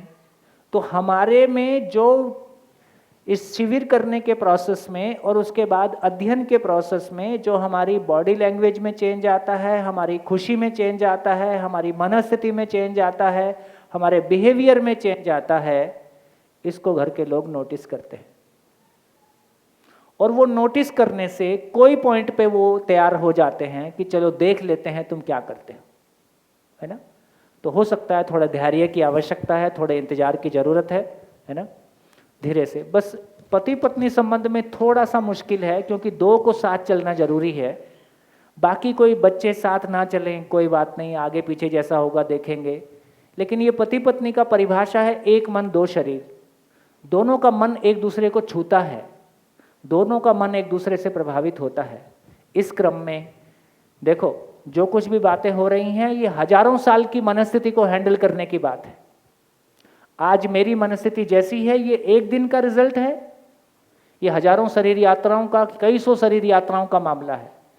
तो कई सौ शरीर यात्राओं का मामला है या जो कई हजार साल की मनस्थिति का मामला है, ये 2 दिन में बदल जाएगी, 4 दिन में बदल जाएगी, ऐसा अपेक्षा करना उचित नहीं है। हाँ, ये जरूर है यदि हमको रास्ता दिखाई देने लगा है तो मैं आपसे बहुत आश्वासन के साथ में कहता हूँ, इस पूरे फिलॉसफी का, इस पूरे रास्ते का एक सुंदर रिजल्ट ये है कि हमेशा जांच के देखिए कि कितने घंटे मैंने लगाए और क्या रिजल्ट आया। तो जितने घंटे आपने लगाए हमेशा ये फीलिंग में आता रहेगा कि रिजल्ट उससे ज़्यादा है। अभी रोज़मर्रा की ज़िंदगी में क्या होता है, हमको लगता है कि मैंने मेहनत ज़्यादा की है पर रिजल्ट कम है।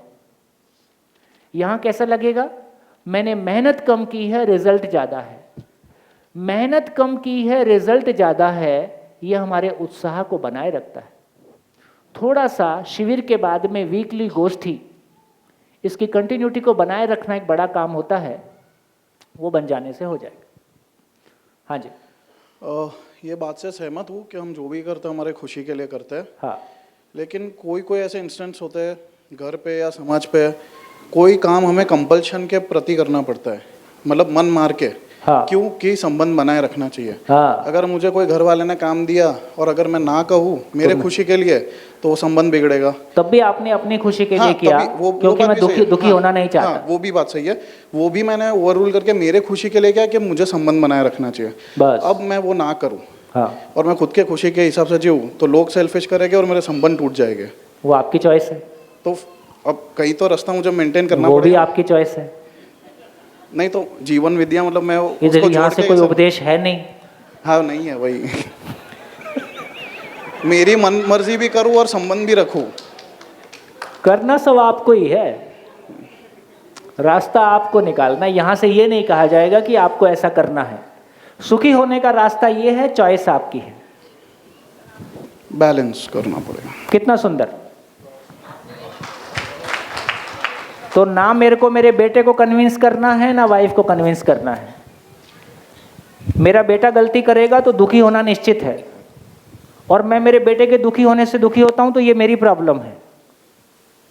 मोहवश में दुखी होता हूं। इसका मतलब है गलती का मतलब दुख है, और मैं दुखी नहीं होना चाहता तो मैं गलती ना करूं, और मैं गलती नहीं करना चाहता तो मैं सही को समझूं। तो सही को समझना मेरी मजबूरी है, मेरी बाध्यता है, मेरी आवश्यकता है। माई लाइफ माई रूल्स जैसा कुछ नहीं होता है। जिस माई लाइफ माई रूल्स में इतना ही कर सकते हो कि आप लाल पहन सकते हो, काला पहन सकते हो, मिर्ची कम मिर्ची ज़्यादा, 2 रोटी कम 2 रोटी ज़्यादा, इतना ही बर आपका रूल चल सकता है। लेकिन जब जिंदगी की बात करेंगे, उसके नियम निश्चित हैं। वहाँ आपका कोई भी नियम काम नहीं करता है। वहाँ जो नेचर का नियम है वही काम करता है। तो नेचर को दुख की परिभाषा है, बहुत शानदार परिभाषा है। लिख सकते हैं, नियम का विरोध ही दुख है। नियम का विरोध ही दुख है। जब भी जिंदगी में दुख आया, इसका मतलब किसी नियम का विरोध हुआ है। सुखी होना चाहते हो, नियम को समझो। दुखी होना चाहते हो, शुभकामनाएं।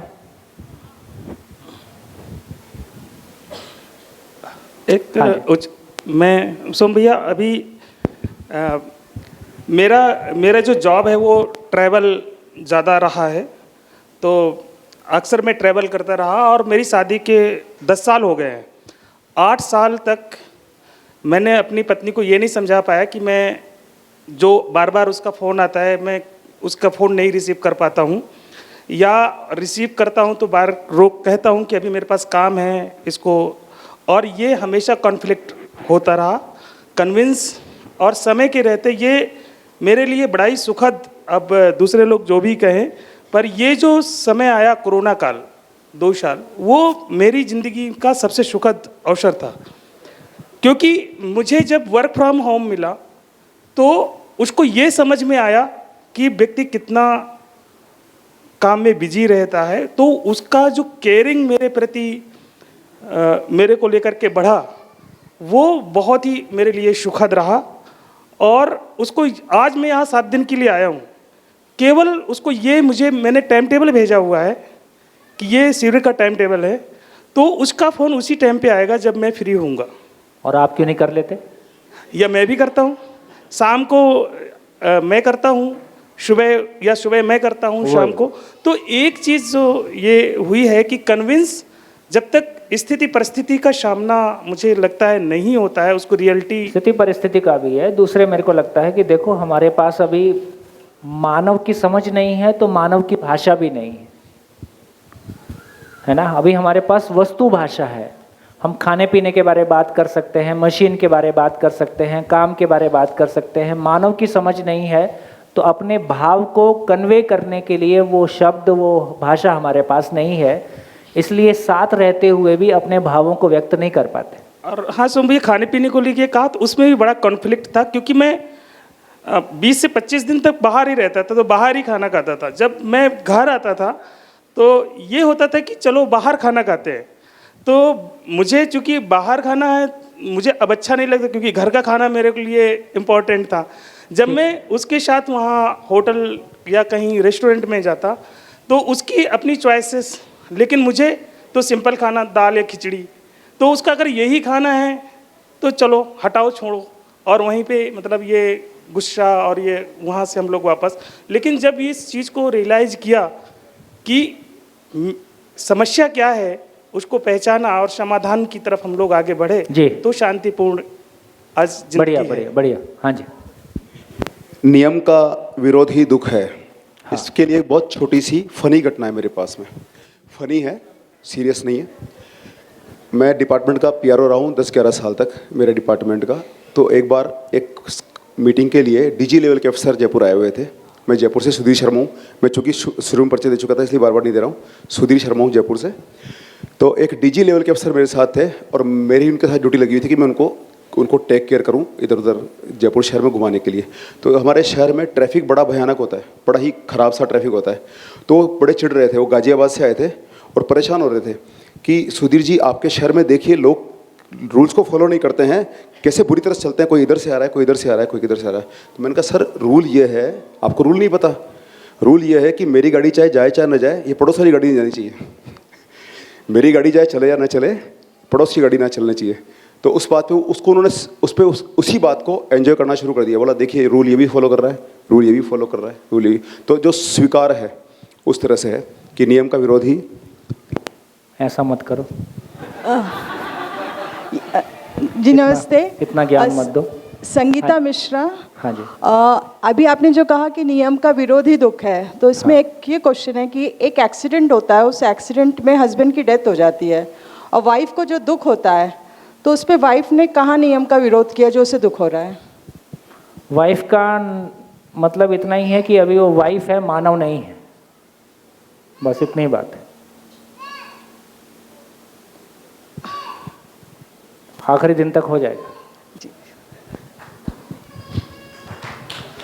सर हम जो डेली रूटीन वर्क करते रहते हैं, मतलब बेसिकली सवाल ये है, क्वेश्चन आपकी चर्चा लाइन में हो तो ही करना, हाँ नहीं तो मैं अलाउ नहीं करूँगा। हाँ। मतलब आपका ये है कि इससे असहमत होना है, मैं असहमत नहीं हूँ, बट फिर भी मन से एक सवाल आया जो असहमत नहीं हो तो मत बोलो।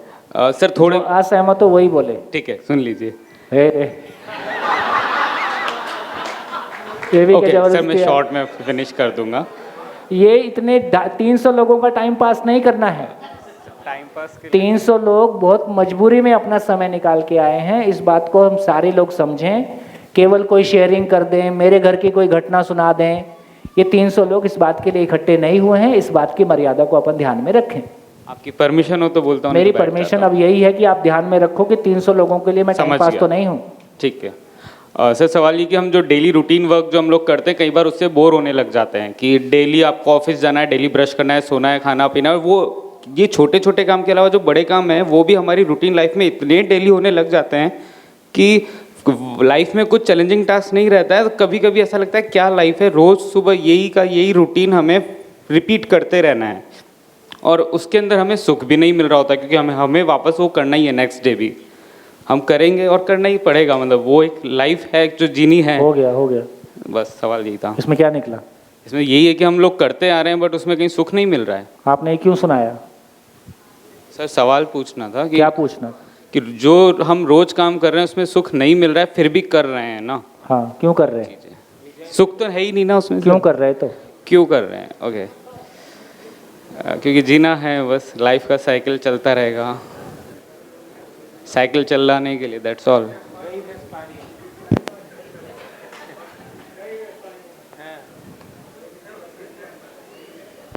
माइक तो लगा लो। मजबूरी में बेसिकली। क्या मजबूरी है? मजबूरी बस सही है कि जीना है, बस वही मजबूरी है और क्या कह सकते हैं। उस केस में जब आपका हर चीज से मन उब गया और फिर भी सेम काम करना है। जिस चीज में आपको सुख नहीं मिल रहा आप क्यों कर रहे हो उसको? रोज मत करो। सब सोशल है, परिवार में रहना है, जीना है तो करना ही पड़ेगा ना। ऑफिस जाना ही पड़ेगा, तो इसका वापस क्या आकर मतलब के खाना खाना है, वापस सोना है। इसका क्या मतलब निकला? इसका इतना ही मतलब निकला कि मैं और दुखी होना नहीं चाहता हूँ। तो आपके पास कोई विकल्प नहीं है और छोड़ दोगे तो जो और परेशानियां गले पड़ने वाली हैं, इसलिए आप उसी मोनोटोनस रूटीन को करते रहते हो।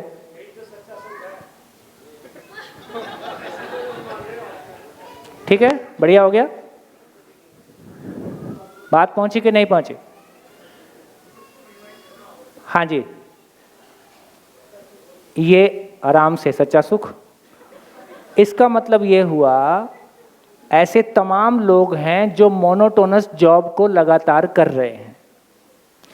बात ये हो रही कि मानव जो कुछ भी करता है सुख की तलाश में करता है, लेकिन उस मोनोटोनस जॉब में या कभी कभी गृहिणियां भी अपने काम को देखती हैं, तो सुबह से शाम तक वही रोज खाना बनाओ, वही रोज, उसको ही कभी कभी लगता है कि क्या हो रहा है ये, तो उसमें सुख नहीं मिल रहा है।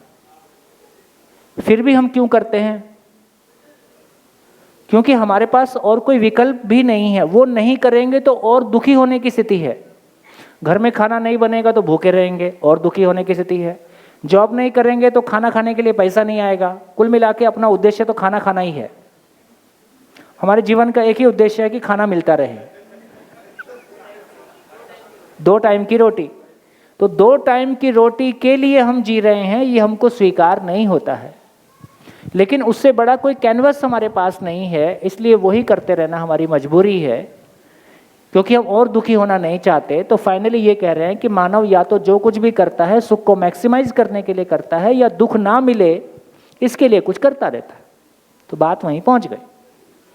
चलिए सर, हाँ, इससे क्राइम करने की पॉसिबिलिटी का प्रोत्साहन नहीं होगा? क्योंकि इसके बाद तो गिल्ट ही नहीं आएगा, जो कर रहे हो सुख के लिए कर रहे हो। फिर आप जो भी करते हो सुख के लिए करते हो, ये एक बात है, लेकिन यदि वो सही नहीं है तो गिल्ट आएगा ही। आगे चलेंगे तो और क्लैरिटी आ जाएगी। बात आपकी ठीक है, लॉजिकली आप ठीक बोल रहे हो, बिल्कुल ठीक है। लेकिन पहले ये सच्चाई है कि नहीं है? पहले उस तार को पकड़ो तो देखो, एक सूत्र धरती के सबसे पापी आदमी के लिए और सबसे ज्ञानी आदमी के लिए एक समान काम करता है। इसको तो अप्रिशिएट कर पाओ।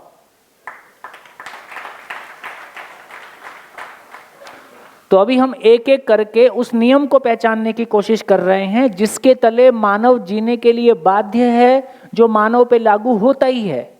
एक बार वो नियम हमको समझ में आ जाएगा, ध्यान में आ जाएगा, तो आदमी को देखने का नजरिया बदल जाएगा, खुद को देखने का नजरिया बदल जाएगा, नजरिया बदल जाएगा। बढ़िया। और कोई असहमत होने का प्रयास करने में, और कोई कुछ कहना चाहते हैं तो बोलिए। हो गया? आगे बढ़ूं तो इसको थोड़ा सा आगे बढ़ा देते हैं। इसका मतलब क्या हुआ? धरती के सभी मानव की मूल चाहत, धरती के सभी मानव की मूल चाहत एक है, और वो सुख की तलाश है। और सुख भी कितना? संडे टू संडे, निरंतर।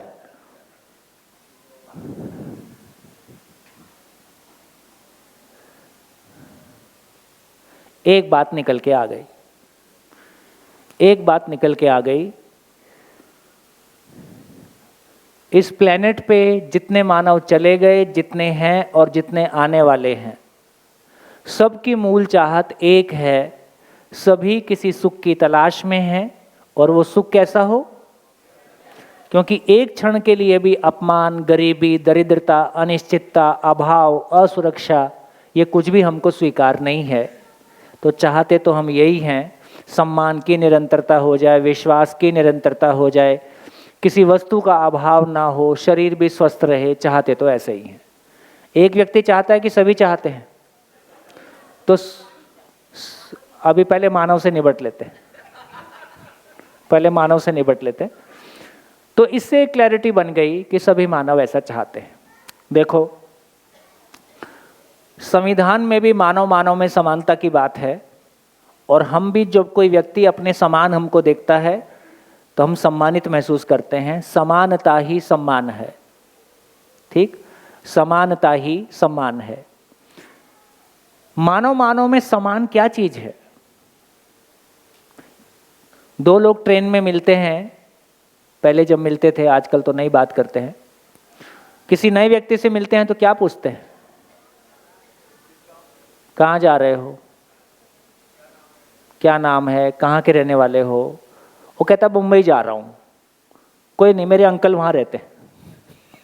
मैं नहीं रहता तो क्या हुआ, मेरे अंकल वहाँ रहते हैं। दुबई रहता हूँ, मेरे पड़ोसी वहाँ रहते हैं। तो कुल मिला के मैं क्या कोशिश कर रहा हूँ? मैं दोनों के बीच में किसी समानता को पहचानने की कोशिश कर रहा हूं कि हमारे बीच में कोई रिश्ता है, कॉमन पॉइंट को पहचानने की कोशिश कर रहा हूं। कॉमन पॉइंट को कहां पहचानने की कोशिश कर रहा हूं? जहां है नहीं। बोले खून का रंग लाल होता है, भैंस का भी खून का रंग लाल होता है।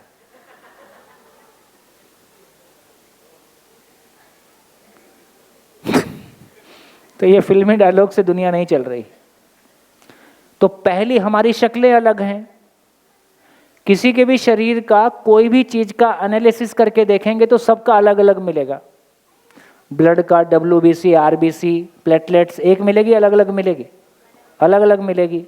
जहां समानता नहीं है वहां समानता को ढूंढने की कोशिश कर रहे हैं। और यदि समानता मिल भी गई तो हम शरीर के साथ जीते हैं कि भाव के साथ जीते हैं? मेरे पति के शरीर में 207 हड्डियां हैं, इससे उसका आचरण निश्चित नहीं होता है। ठीक? तो इससे पता चला पहली समानता है कि आप मेरे ही जैसे हो। क्या मतलब? हम सबकी मंजिल, अभी एक दूसरे को देखते हैं तो कैसा देखते हैं? मैं मेल हूं, ये फीमेल है। मैं जवान हूं, ये बूढ़ा है, ये गोरा है, काला है, स्त्री है, पुरुष है, अमेरिकन है, इंडियन है, जैन है, बौद्ध है। अभी जब हम एक दूसरे को देखते हैं तो एक दूसरे को देखते हैं कि शरीर को देखते हैं? तो पहली बार शरीर के बियॉन्ड, शरीर के पीछे जो मूल चीज है, जिसके लिए शरीर है, उस चीज को देखना शुरू करते हैं तो पता चलता है आप भी मेरे ही जैसे हो। कोई फर्क नहीं पड़ता पूरे संसार में, गरीब से गरीब, अमीर से अमीर, शिक्षित अशिक्षित, कोई भी जाति धर्म का हो, सबकी मूल चाहत एक है। हम सबकी मंजिल एक है, हम एक राह के यात्री हैं और उसको पाने का तरीका भी धीरे से पता चलेगा कि अलग अलग नहीं है। तो क्या समानता मिली? क्या समानता मिली? तो यहां हम एक दूसरे के साथ में रिलेट कर पाते हैं। हम एक दूसरे के साथ में रिलेट कर पाते हैं कि मेरे ही जैसा है। इससे क्या फर्क पड़ेगा? इससे कुछ फर्क पड़ेगा कि नहीं पड़ेगा? यदि हमको ये स्वीकार हो गया कि धरती के सारे मानव मेरे ही जैसे हैं, वो जो कुछ भी करता है किसी सुख की तलाश में करता है,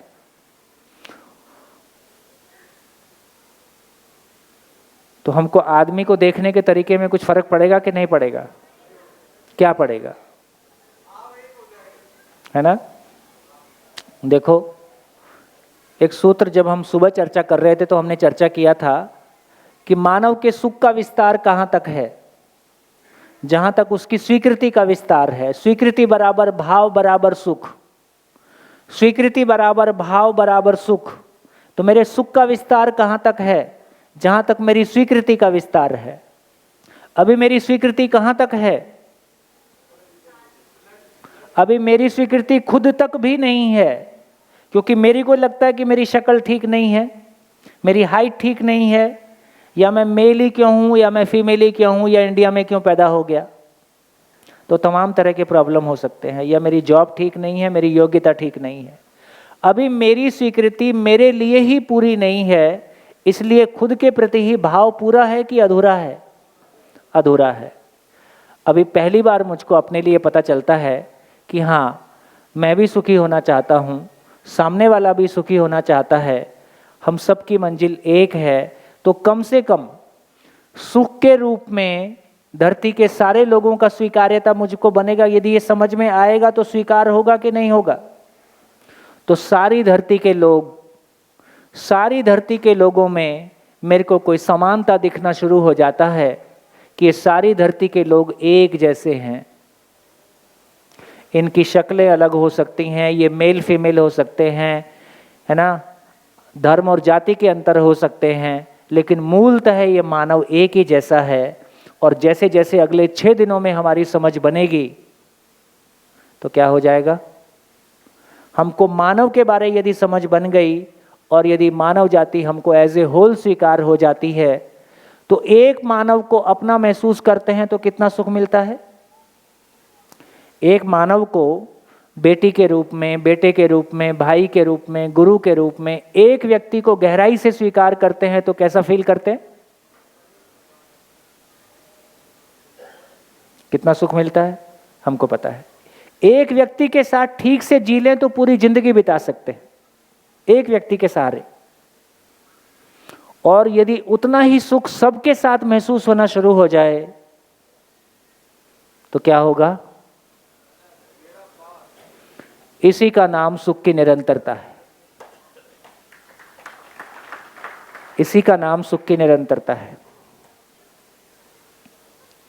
तो मैं इसकी एक दो एप्लीकेशन आपके सामने खोल देता हूं ताकि इसकी एप्लीकेशन हमारे ध्यान में आ जाएगी। तो एक तो पता चला कि सबकी मंजिल एक,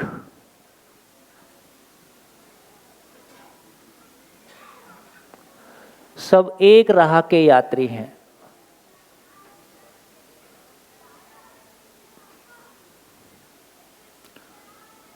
इससे क्या हो गया? एक अपनेपन का एहसास, एक अपनेपन का एहसास। जैसे जैसे ये समझ और विकसित होगी वैसे ही सभी मानव के साथ, सभी देखे देखे से लगते हैं, मानव के साथ वो अजनबीपन खत्म हो जाता है ना। जैसे मेरे को लगता है कि जैसे बेसिकली हम लोग कंप्यूटर फील्ड से हैं, तो किसी भी कंप्यूटर को देख के कैसा, यदि मैं कंप्यूटर को समझता हूं तो किसी भी कंप्यूटर को देख के कैसा लगता है? अपनापन महसूस होता है, मैं समझता हूं। और जब मैं मानव को समझने लगता हूं तो किसी को भी देख के कैसा लगता है? एक अपनापन महसूस होता है, वो अजनबीपन गायब हो जाता है। तो ये जो अपनेपन का विस्तार है, ये जो अपनेपन का एहसास है, ये हमारे स्टेट ऑफ माइंड को एक अलग तरह से भरता है। हाँ जी, दूसरा ये बच्चों को थोड़ा संभालो। तीसरा, एक छोटा एग्जाम्पल लेता हूं, ए और बी। ए टीचर है और पेरेंट्स है, और बी तो बेचारा बच्चा है। रोजमर्रा की हमारी जिंदगी का एग्जाम्पल देखिए। बच्चा पढ़ता नहीं है तो टीचर और पेरेंट्स क्या करते हैं? अब तो हंसोगे ही, और क्या करोगे, है ना। बच्चा पढ़ता नहीं है तो टीचर और पेरेंट्स क्या करते हैं? बोलो बेटा, क्या क्या किया तुम्हारे साथ? माइक लो, माइक दो भाई इसको। सभी बच्चे अपने माँ बाप की ओर देख रहे हैं। हाँ, थोड़ा सा अपना इंट्रोडक्शन देना। हाँ, कैमरा। मेरा नाम हर्षी शाह है, मैं गांधीनगर से आई हूँ। और मतलब हम लोग पढ़ते नहीं है तो बोलते हैं कि आप पढ़ो। फिर बोल, और हम पढ़ने भी बैठते हैं ना तो हम लोग 1 घंटा पढ़ते हैं तो भी फिर ऐसे बोलते हैं सिर्फ 1 ही घंटा पढ़ा, ऐसा। फिर मतलब हम लोग पढ़ते हैं तो भी ऐसा बोलते हैं आप पढ़ते नहीं हो।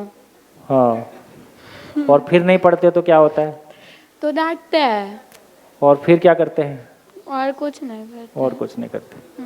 ये तो गुजरात में अच्छी से थी। कोई यूपी का, हरियाणा का बच्चा हो तो बताएगा।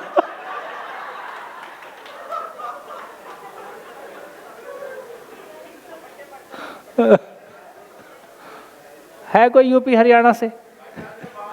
ए रहा एक है, इसको माइक दो।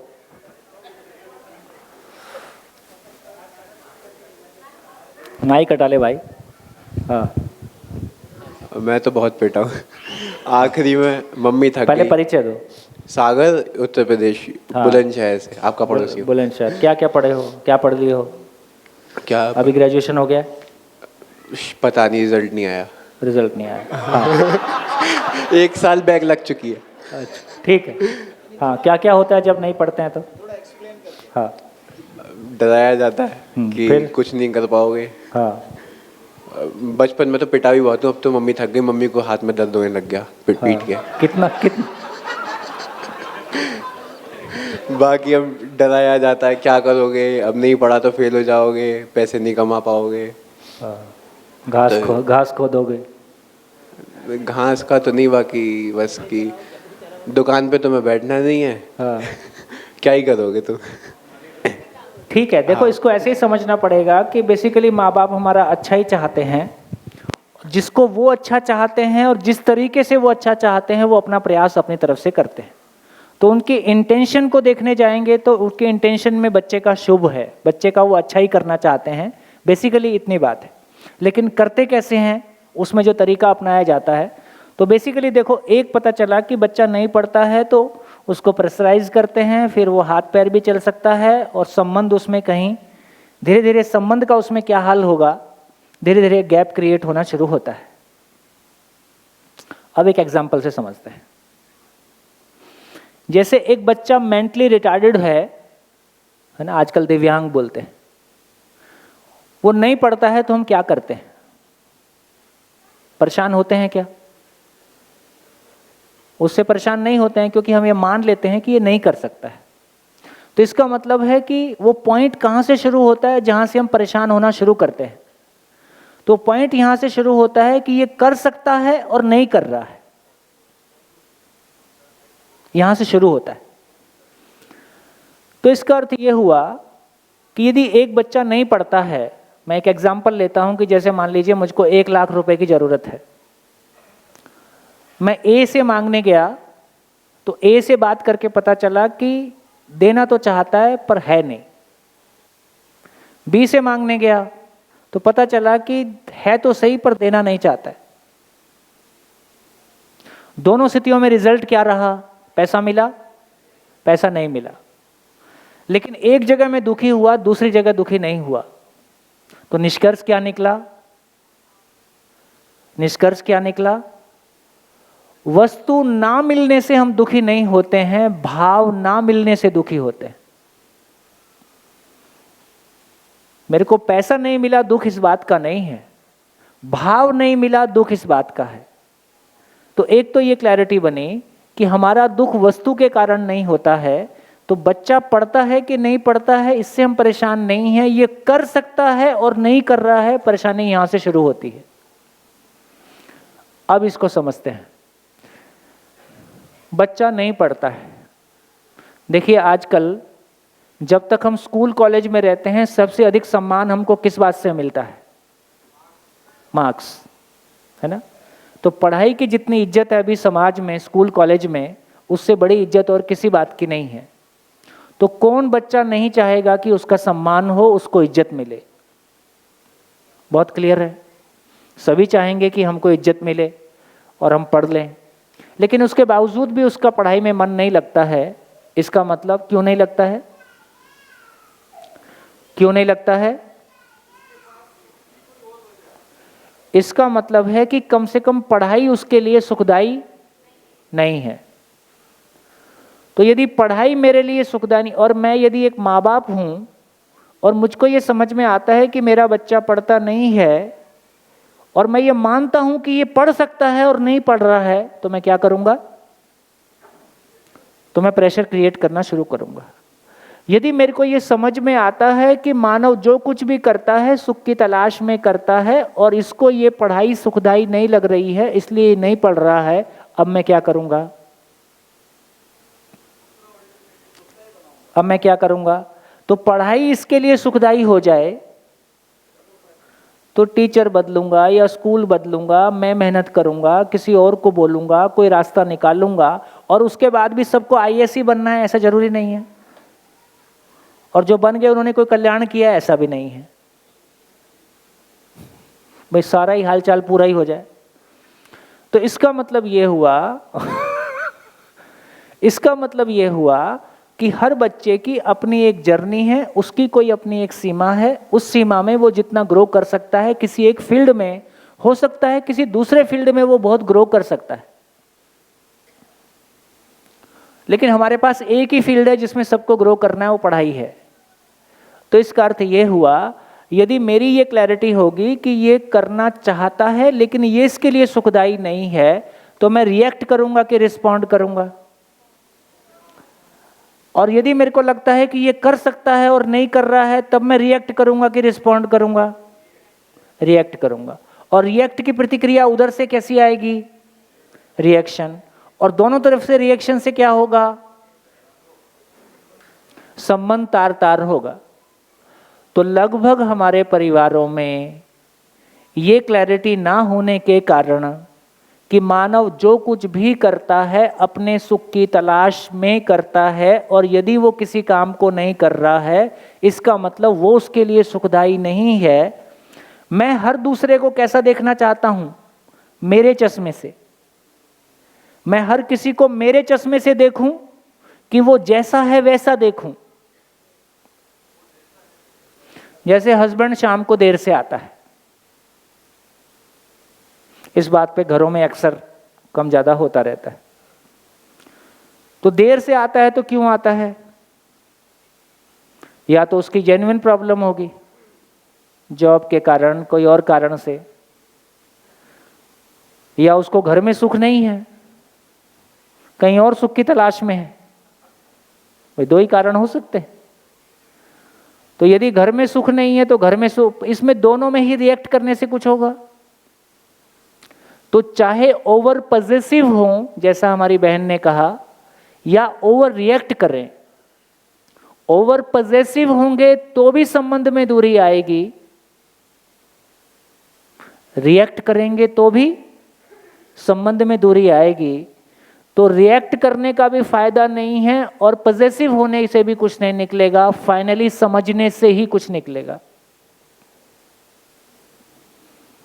तो क्या निकला, क्या निकला, क्या निकला? मेरे फ्रेम से देखूं, मेरे अनुसार जो हो जाए वो बढ़िया आदमी, और जो मेरे फ्रेम में नहीं आए वो खराब आदमी या मेरे लिए उपयोगी आदमी नहीं है। तो मेरे को लगता है कि समझना अपने आप में सुखदायी काम है। जब भी मैं दूसरे को समझ पाता हूँ ये जैसा है ऐसा क्यों है, इससे मैं आराम में आ जाता हूँ। मैं रिएक्ट नहीं करता, मैं रिस्पॉन्ड कर पाता हूँ। मैं रिएक्ट नहीं करता, मैं रिस्पॉन्ड कर पा रहा हूँ, ये मेरे लिए बहुत सुखदायी है। अब तक हमारा सुख क्या था? अब तक हमारा सुख क्या था? दूसरा मेरे अनुसार चले, जैसा मैं चाहता हूं वैसा हो जाए। अब मेरा सुख क्या है? जैसा मैं चाहता हूं वैसा मैं हो जाऊं। कौन सा काम ज्यादा आसान है? जैसा मैं चाहता हूं वैसे दूसरा हो जाए, या जैसा मैं चाहता हूं वैसा मैं हो जाऊं? मेरा सुख दूसरे पे निर्भर हो कि मेरा सुख, मैं सुख के लिए आत्मनिर्भर हो जाऊं? मैं सुख के लिए आत्मनिर्भर हो जाऊं, ये बिल्कुल मेरी यात्रा है, इसमें दूसरा बाधक नहीं हो सकता। मेरे समझने से मेरा स्टेट ऑफ माइंड स्टेबल होता है, उससे मेरा व्यवहार स्टेबल होता है ना, उससे मैं रिस्पॉन्ड कर पाता हूँ। मुझको अपने में खुशी है कि मेरी खुशी किसी की मोहताज नहीं है, मेरी खुशी मेरे पास है।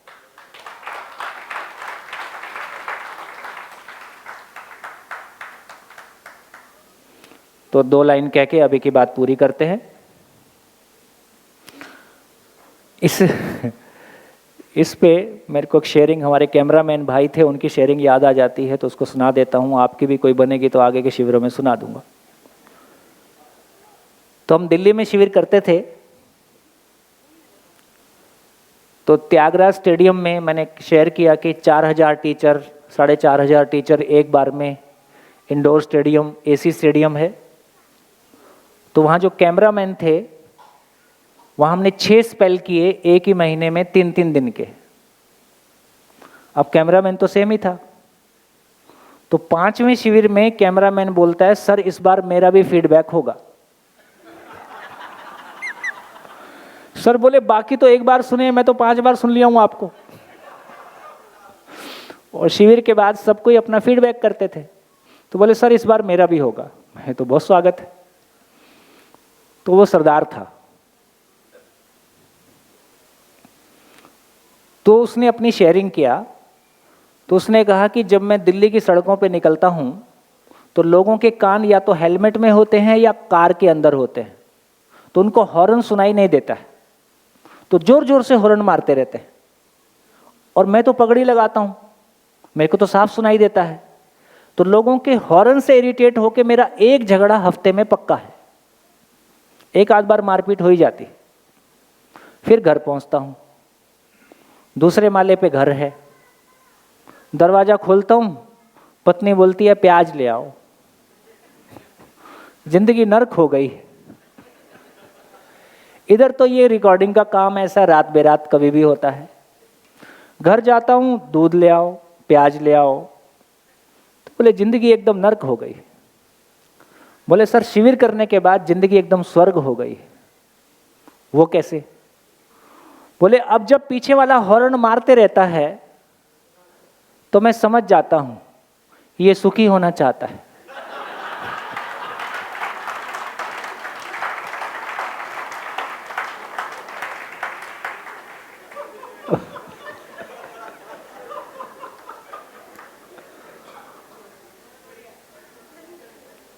फिर मैं घर जाता हूं,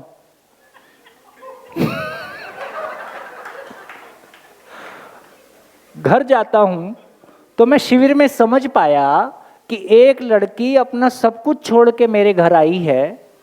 उसके लिए तो मैं ही सब कुछ हूं। मैं दिन भर बाहर घूमता हूं, वो दिन भर घर में रहती है। मैं बाहर जाता हूं तो बोलती है बाहर चलना है, मैं बाहर से पहले ही थका हुआ रहता हूं। पर उसकी तो डिमांड गलत नहीं है। तो मेरे मन में अपनी पत्नी के प्रति बड़ा भाव आया कि मैं अपने प्रोफेशन के चक्कर में, काम के दबाव में या मेरी नासमझी के कारण मैंने उसको बहुत इग्नोर किया है, तो मेरे को उस पर ध्यान देना है। तो दरवाजा खोलते ही मैंने पूछा क्या लाना है?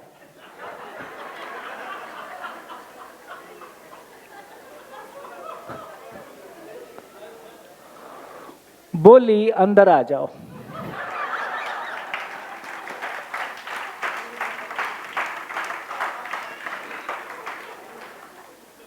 बोले सर इतनी सी बात से तो जिंदगी बदल गई है। तो दोस्तों मैं ये कहना चाहता हूं, ये आदमी के भीतर ना सॉफ्टवेयर है और ये शरीर हार्डवेयर है। जैसा सॉफ्टवेयर इंस्टॉल कर देते हैं वैसा हार्डवेयर काम करता है। और मेरा सारा सुख दुख किसी दूसरे व्यक्ति से नहीं है, मेरा सारा सुख दुख मेरी स्टेट ऑफ माइंड से है। जैसे हमारा घर का बच्चा इस बात से परेशान रहता है, ये उसी बात पे खुश हो सकते हैं, उसी बात पे थप्पड़ मार सकते हैं। इनका कुछ पता नहीं है कब क्या करेंगे। मैं खुश हूं, बच्चा आया कपड़े गंदे करके आ गया, राजा बेटा। कपड़े कहां गंदे किए? एक दिया। तो उसको ये अंदाजा नहीं लगता है कि ये किस बात पे नाराज होते हैं, किस बात पे खुश होते हैं। तो एक बार मेरे को लगता है कि मेरी जिंदगी में, हम में से हर एक की जिंदगी में वो जो सॉफ्टवेयर को हैंडल करने की खुशी है, वो जो अपनी जिंदगी के ड्राइविंग सीट पे जो खुद बैठने की बात है, अभी मेरी जिंदगी की ड्राइविंग सीट पे मैं बैठा हूं कि कोई दूसरा बैठा है? कोई दूसरा बैठा है। चाहे वो पति है, चाहे वो पत्नी है, चाहे वो सास है, चाहे वो बॉस है, चाहे मेरे भीतर के काम के दबाव है ना। तो मेरी जिंदगी की ड्राइविंग सीट पे चाहे वो देवी देवता है, चाहे वो ईश्वर है, मेरी जिंदगी की ड्राइविंग सीट पे मैं नहीं बैठा हूं क्योंकि जिंदगी की ड्राइविंग मुझको नहीं आती है, क्योंकि भाव और विचार की समझ मुझको नहीं है। तो मेरी ही जिंदगी के सॉफ्टवेयर की समझ मुझको नहीं है, इसलिए जिंदगी से मैं उतना ही अजनबी हूं, मैं खुद से अजनबी हूं। मुझको कंप्यूटर समझ में आता है, मुझको खाना समझ में आता है, मुझको कपड़े और मकान और गाड़ी समझ में आता है, लेकिन मेरा खुद का होना मुझको समझ में नहीं आता है। इसलिए मैं बार बार जब कहता हूं कि स्वयं के प्रति विश्वास ज्यादा है कि अपने शरीर के प्रति विश्वास ज्यादा है। शरीर के प्रति विश्वास है तो शरीर को चमकाया है और घर को चमकाया है और गाड़ी को चमकाया है। जिस दिन ये समझ में आ जाएगा, जिस दिन स्वयं समझ में आ जाएगा, उस दिन स्वयं चमक जाएगा।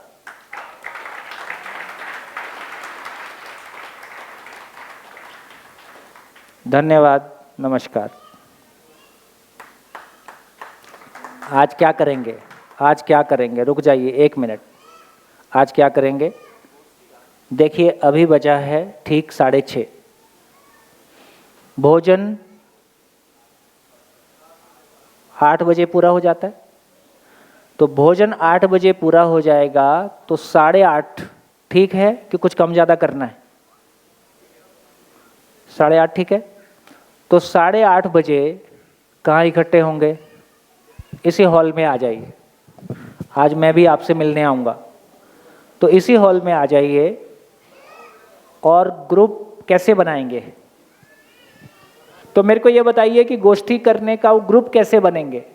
संख्या ज़्यादा है, अपने आप बना लो। फिर आप वही लोग बैठ जाओगे जो पहले से साथ में हो, है अपने आप बन नहीं पाते हैं। क्या करें? तो एक काम कर लीजिए, आप हॉल में आ जाइए और रैंडमली 20-20 के ग्रुप बना लीजिए। 20 से ऊपर होने से दूसरा ग्रुप हो जाएगा। ठीक हो गया? तो 20 की संख्या तो हमको समझ में आती है, तो 20-20 के ग्रुप बना लेंगे। 20 की संख्या होने के बाद दूसरा ग्रुप, 20 की संख्या होने के बाद तीसरा ग्रुप, तो 1 2 3 4 ऐसे यहीं पे 10 ग्रुप बैठ जाएंगे। कुछ कहना चाहते? जो ग्रुप लेने वाले हैं ना, वो लोग 15 अलग अलग जगह पे बैठ जाएंगे। हाँ, वो तो एक ग्रुप के साथ फिर कोई भी लोग है जिन जिनको ठीक लगेगा उस ग्रुप में ज्वाइन कर लेंगे। सिंपल। हाँ, वही वो तैयार है, वो तय किया हुआ है वो। हाँ, तो वो जो 15 लोग तैयार किए हुए हैं वो लोग अलग अलग कोनों में बैठ जाएंगे और उनके साथ में कोई भी जितने भी लोग हैं अपने अपने हिसाब से जुड़ जाएंगे। ठीक है आदित्य? देखते हैं आज कितना आप बढ़िया से कर पाते हो। तो 2 दिन का कंटेंट काफ़ी हो गया। धन्यवाद, नमस्कार।